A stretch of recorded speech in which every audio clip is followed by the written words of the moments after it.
রাজধানীর ধানমন্ডির ৩২ নম্বরে শেখ মুজিবুর রহমানের বাড়িতে পুলিশের অপরাধ তদন্ত বিভাগের ক্রাইম সিনের একটি দল গেছে।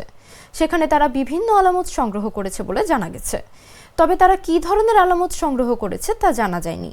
আজ সোমবার সকাল ৯টার দিকে সিআইডির ক্রাইম সিনের ৫ থেকে ৬ জনের একটি দল পৌঁছায়। দীর্ঘক্ষণ তারা আলামত সংগ্রহ করে। বিষয়টি নিশ্চিত করে সিআইডির মুখপাত্র বিশেষ পুলিশ সুপার জসিমউদ্দিন খান জানান, ধানমন্ডি ৩২ নম্বরে সিআইডির ক্রাইম সিনের একটি দল সকালে গেছে। ক্রাইম সিন অপরাধের আলামত সংগ্রহের একটি দল। তারা সেখানে অপরাধ সংক্রান্ত আলামত সংগ্রহ করছে।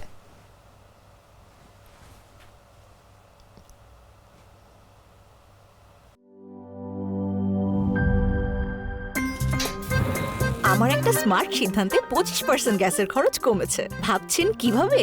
সাধারণ গ্যাস স্টোভ বদলে আমি এনেছি আরএফএল গ্যাস স্টোভ। এর সাইন্টিফিক নজল ও ব্রাস বার্নার ক্যাপ সমানভাবে তাপ ছড়িয়ে রান্না করে দ্রুত। তাই গ্যাসও বাঁচায় 25%, টাকাও বাঁচে 25%। আরএফএল গ্যাস স্টোভ নিরাপদ ও গ্যাস সাশ্রয়ী।